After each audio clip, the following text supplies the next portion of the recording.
Today we're going to read Daniel chapter 1, verse 7 through 9. We're going to read it together. So please stand and let us read the Word of God together. The chief of staff renamed them with these Babylonian names. Daniel was called Belteshazzar, Hananiah was called Shadrach, Mishael was called Meshach, Azariah called Abednego. But Daniel was determined not to defile himself by eating the food and wine given to them by the king. He asked the chief of staff for permission not to eat this unacceptable food. Now God had given the chief of staff both respect and affection for Daniel. This is the word of God. Thanks be to God. Please be seated.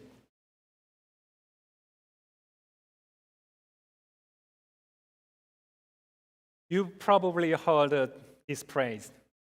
You are what you eat. You are what you eat. Do you know this phrase?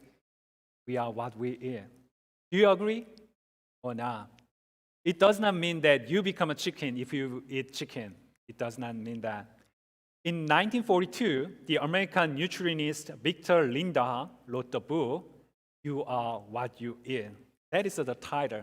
And as you see, there is a subtitle, How to Win and Keep Health with Diet. The healthier diet you follow, the healthier you will be. More junk food in your diet may cause health issues. We already know that, even though we love junk food. Also, according to Harvard Business Review, food affects our mental health as well as physical health. Many people, including myself, reach for something sweet when we are down. Didn't you do that? Yeah. Whenever I struggle with writing, I often eat chocolate, and it helps. And that is, it is actually scientific. When we eat food high in caloric value, our brain releases pleasure hormone like dopamine. So when you are down, eating high caloric food like chocolate or candy, it helps. So since food affects our physical and mental health, we can say that we are what we eat. Can food affect our spirituality? How do you think about that? Food affect our spirituality? A little bit, I believe, because our spirituality cannot be detached from our physical and mental health. But according to Daniel chapter 1, it can be a crucial factor to show who we are spiritually. Let's check a video first to know its background. When Jehoiakim was king of Judah, Babylon's king, Nebuchadnezzar went with his army to Judah.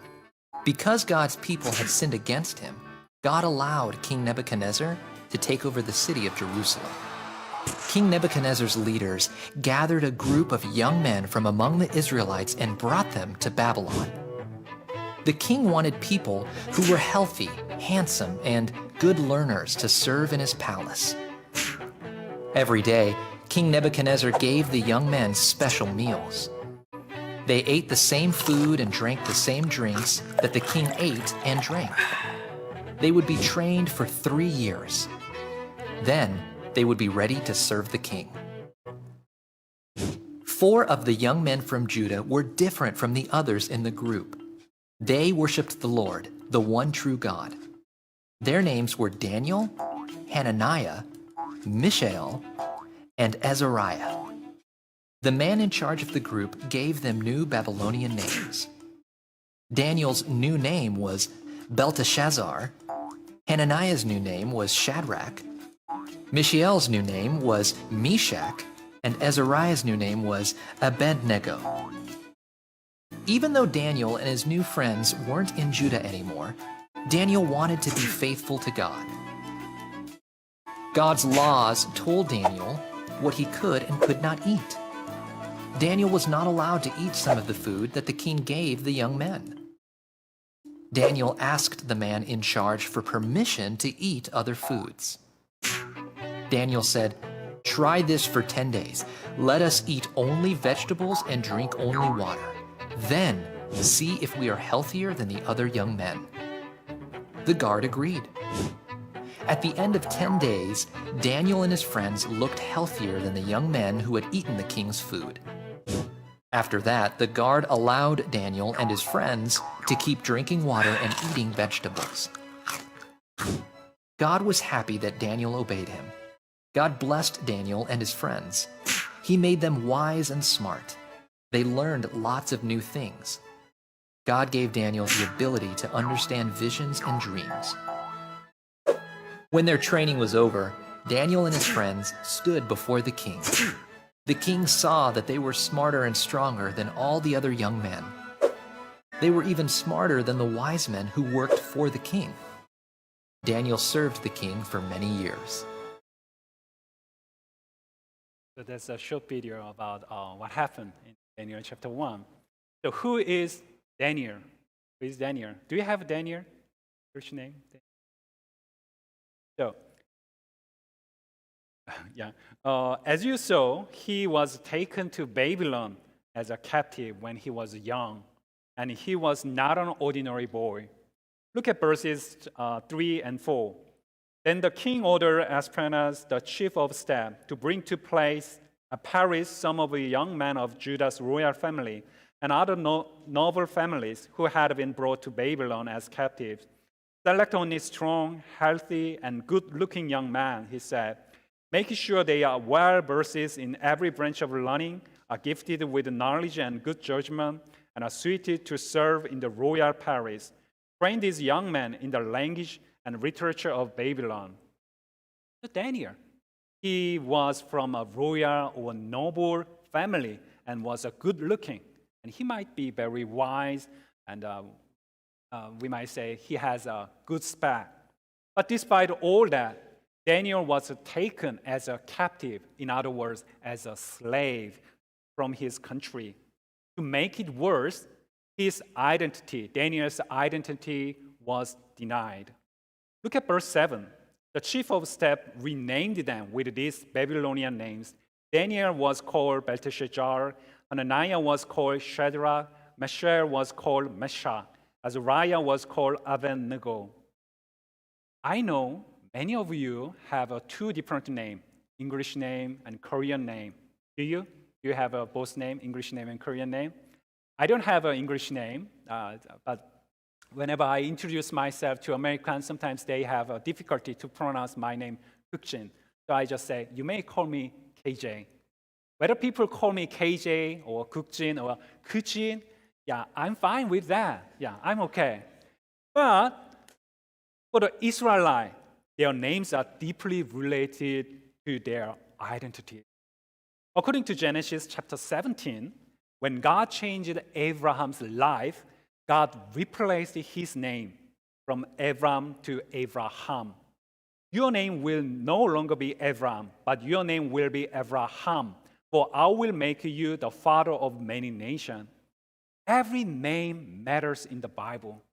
For the Israelites, what the name means is their life.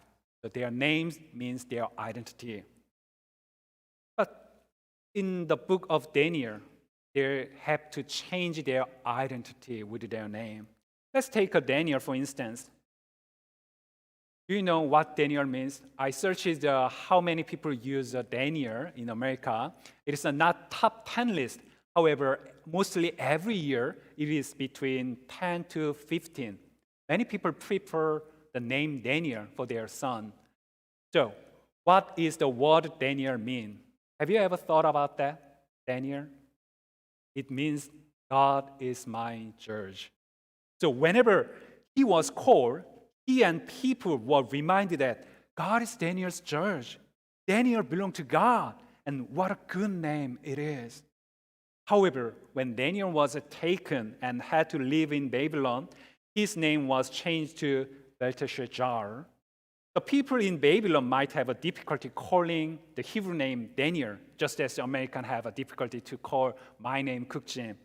But I think the intent was different. Belteshazzar means Baal protects. Who is Baal? Baal is the chief god of Babylonian. So it is kind of Jews. Only Once Daniel was called Daniel, which means God is my judge. Whoever calls Daniel reminds that the relationship between God and Daniel. Oh, Daniel, oh, God is your judge. Oh, you belong to God. People reminded that. However, it was gone. People called him Daniel to Belteshazzar, which means Baal protects. Whenever they call Belteshazzar, it reminds Baal, the pagan idol, not God. So Daniel's relationship with God, the one true God, is gone, Babylon. It happened to others. Hananiah, which means the Lord is gracious. Whenever people call Hananiah, the Lord is gracious, they reminded it. But now his name is changed to Shadrach, which means command of Aku. Aku is a moon god in Babylonia. Mishael means who is what God is. Now he is called Meshach, which means who is what Aku is. Azariah means the Lord helps. Whenever people call Azariah, the Lord helps. And now it's gone because Abednego, it means a servant of Navu, which is a pagan idol for wisdom in Babylonia. 100 years ago, a similar tragedy happened in Korea. When the Japanese Empire occupied Korea, they tried to erase the Korean identity and culture so that every Korean become Japanese. They forced Koreans to change their name, their Korean name to Japanese name. Koreans could not call their Korean name, but just a Japanese name. Also, the empire forbade to teach Korean in their school. So they have to forget their name and language. Some second-generation Korean Americans may think learning the Korean is burdensome. It is not easy. But language is more than a tool of communication. Let's back to the story of Daniel. Daniel was taken to Babylon as a captive, and his name was changed, which means his identity was disregarded, and now he had to eat the foreign food. Look at Daniel chapter 1, verse 8. Daniel made up his mind that he would not defile himself with the king's choice food or with wine which he drank. So he sought permission from the commander of the officers that he might not defile himself. Why did Daniel choose to eat those food? King's food was the only option for Daniel as well as all captives. As we mentioned earlier, is that because we are what we eat? It is clear that Daniel only wanted to follow God. When the Israelites came out of Egypt, God made a covenant with the Israelites and gave out many laws. One of the laws, there are regulations regarding food. Look at Leviticus chapter 11, verse 7 through 8. And the pig, though it has a divided hoof, does not chew the cud. It is unclean for you. You must not eat their meat or touch their carcasses. They are unclean for you. That's the regulation about pig. Why was the pig forbidden? What does it mean, unclean? We don't know everything. But what we know is that God wants his people to be holy because God is holy. Daniel knew the law and he wanted to obey what God told them. So he wanted to avoid the unclean food. For Daniel, what he eats defines who he is. If he does not care about what he eats, it means that he has nothing to do with God. On the contrary, if he does care about what he eats, it shows what he believes. Is this applied to us today? Thanks to Jesus, who fulfilled the Old Testament, we are free from the dietary law, so it is okay to eat pig, 삼겹살, 냠냠. Yeah, I like a samgyeopsal. Anyway, so whenever I learned the Leviticus when I was young, I thought, oh, I should stop to eat samgyeopsal, but it is not. It is okay to eat samgyeopsal. But just suppose you were Daniel at the time who had still that dietary law. If you were Daniel, what would you do? Daniel's choice could be put him in grave danger. Remember, Daniel was not a royal or nobleman anymore. In Israel, he was maybe one of the king's family or nobleman, but now he was just a captive in Babylon. He was not a visitor, but just a captive. So he had to follow what Babylonian says. If not, he might die. But he chose to keep himself clean, to keep his faith. While preparing this sermon, I asked myself this question: what am I doing to keep my faith? What am I doing? What do I give up to live as a Christian today? I thought about that question. Surely we live in very different days compared to Daniel. Here in America, no one needs to be bad one's life to keep your faith, as Daniel did. Becoming a Christian and living as a Christian may not seem that difficult. I found an interesting survey about U.S. teens, so younger generation, mostly youth. Listen carefully. According to Pew Research Center, among U.S. Christian teens aged 13 through 17, 46% come to church mainly because their parents want them to come. Interestingly, the same number, 46% of Christian teens come to the church mainly because they want. Almost half and half. 46% come to church because of their parent, and 46% come to church because of their will. I want to ask this question to our younger generation.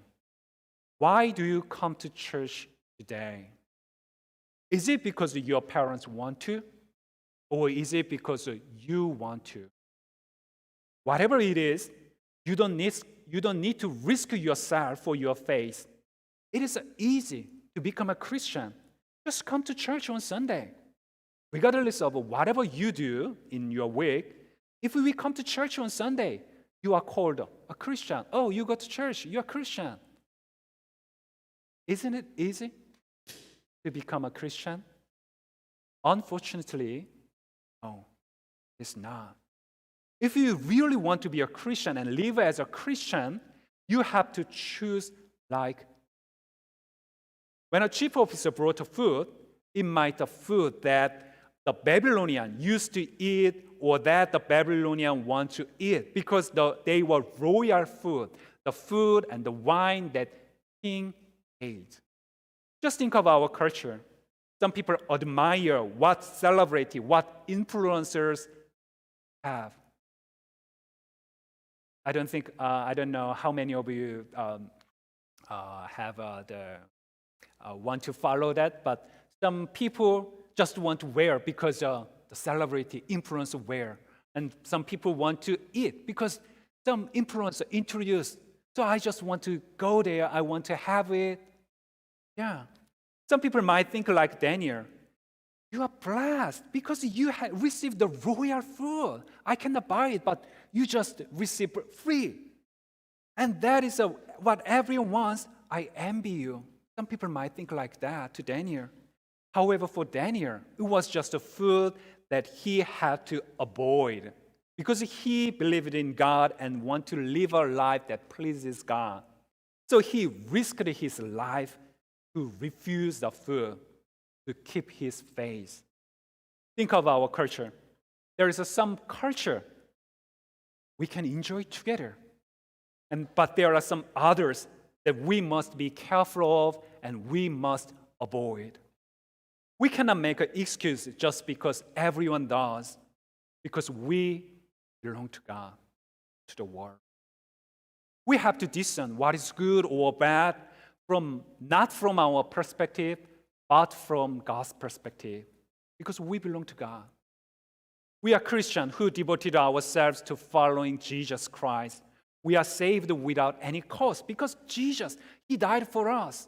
When Jesus crucified, He didn't ask any money or ask any reward, but He just for us. But it does not mean that we can live as a Christian without cost. Like Daniel, we have to choose what is right before God with any cost. Just think of this worship service. If you do not join this service, you might be able to do other things. You might have some rest. Oh, what of the comfortable couch over bed. Or you might do your homework. Oh, I have time because I missed the worship service. Or you may go somewhere, some very great places.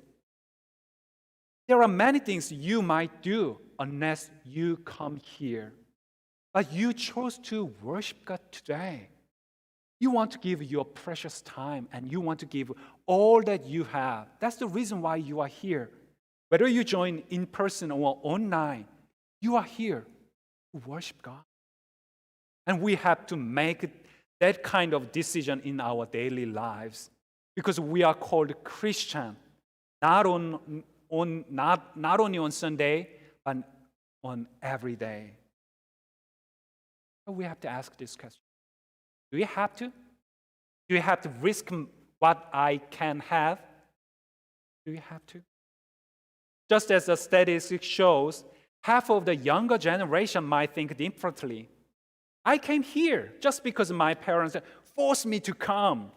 When I graduate high school, I'm going to be free. I will stop coming to church. I will stop worshiping God.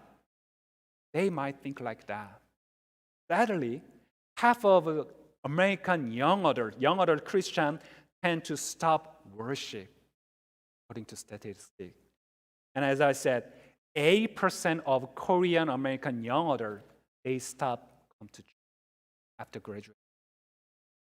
And even that is a trend. Some people might say, this is a cool. Look at the chart. Every year, the number of Christians is decreasing. And this is from the Pew Research Center. And every year, the number of people who say, I don't believe any God or religion, that number is increasing. Why? We have to ask ourselves, why do I believe in Jesus? What does it matter with me to confess Jesus as my Lord? You cannot have answers from your parents, your teachers, and pastors like me. I can give 100 of reasons why I believe in God, but unless you find them, the answers by yourselves, most of them will be gone like a fog. It seems to be there, but it will be gone soon. Here's one thing you might think of. Since today is the third Sunday of Advent, we light the third candle, which is a pink, because the third Sunday means a joy. What kind of joy do we have as Christians? What kind of joy motivates you to worship God, to live as Christians? Look, Luke chapter 2, verse 10. But the angel said to them, do not be afraid. I bring you good news that will cause great joy for all the people. When Jesus was born, 2,000 years ago, shepherds met the angel. And the angel said, I bring you good news that will cause a great joy for all the people. What is a great joy? What is a great joy? How can it be my joy, my great joy, that Christ is born? If you find and understand that joy, your life cannot be the same as those who don't know Jesus. If you know that great joy, you cannot but worship God regardless of what others say. It is foolish to come to church. No, it isn't. Because we have joy, the great joy. But what kind of joy do we have? What does it matter that Christ was born? I pray that all of us find that great joy so that we boldly live like Daniel. Rather than following what our culture says, rather than following what your friends said, live as a Christian so that the world may see Jesus. We are called to be followers of Christ, which means Christian. It is our responsibility, privilege. live as Christian